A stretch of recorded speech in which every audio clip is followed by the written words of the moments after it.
Well, we'll tweet out where it is, or we'll Foursquare. We'll do something for the hotel in that way. Just to thank you so much for the space. But it costs money. Everything costs money, and unfortunately, I try to do it. You'll see a lot of events. I mean, they raise their prices, but I try to decrease the price, especially for people who are attending. Trying to make it as affordable as I can without necessarily, losing my shirt in the process. So some people, anybody who's done an event before knows that there are absolute costs associated. But there's a perspective on YouTube that they're making so much money, but you never know what their financial situation is. They should never be completely transparent about it, because really it's none of anybody's business, because it's going to be different for everybody. You don't know what costs they have beyond YouTube. You don't know what goes into an event. I'm not going to say, well, here's what we had to pay for the event, because that's kind of like, pay this, it's a little boring, but there are obvious costs. So it was, it's always interesting to mix perspectives in and see different perspectives. But I think our community actually improved after the vlogs were introduced. Try it again. After the vlogs were introduced, the decorum. That's what I was trying to say.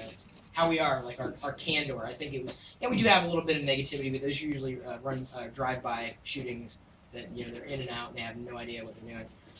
Other than if you ever threaten to unsubscribe, I will block you. I will. I mean, yeah, we may have met, and you, Chris, I met you, and you're great, but I'm gonna have to unsubscribe. I'll block you. I just have no problem with that.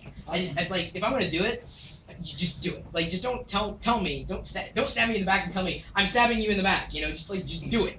Because otherwise, I'm gonna block you. I've done it, but I've always come back. Oh, thank you. Fantastic. But then I must have missed the block. But what I'll do, I didn't tell you. I just did it. No, fantastic, great. I have no problem with that at all. I always warn people that when we meet for the first time, they say, "Oh, I'll follow you on Twitter." I'm like, I warn you, I post a lot.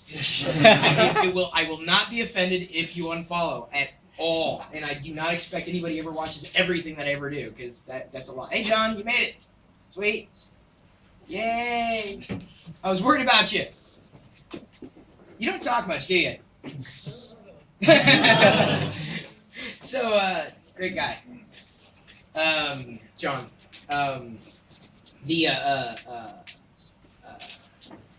The whole process of creating content and unsubscribing and whatnot.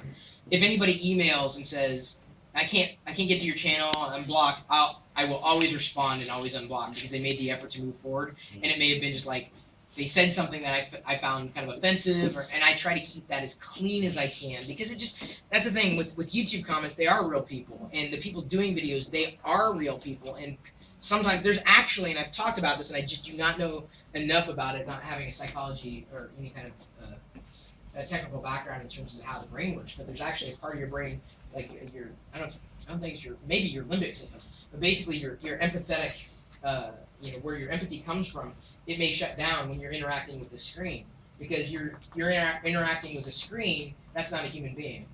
And what some people forget is that there's absolutely another human being on the other side, and that's where it gets a little precarious. And I prefer not to elevate those types of comments or conversations, because I feel it's like you never feed the trolls. Well, the problem is that if one person does it, then another person thinks they can get away with it, and then before you know it, it's chaos, and it's not a very friendly environment. Yeah, and so hey, I've had emotional responses too online. I mean, you've seen them, right? I couldn't think of the last one that I got emotional about, but I genuinely try not to do any kind of personal attacks, and if it happens, it's usually inadvertent. And I certainly don't elevate that when it happens in the channel. But that's usually, I'm never going to say, fanboy stuff really makes me mad. I'm like, dude, here's my Nexus 4 review. Here, have it, or here's my Surface Pro review. But yeah, I'm total fanboying here. Like, it's all Apple. Yeah, that's why I posted the other stuff. So you can't win. So I always appreciate when someone else comes in and comments, did you see his Nexus 4 review? And of course they never respond, because they didn't, is the answer. Questions, comments, smart remarks?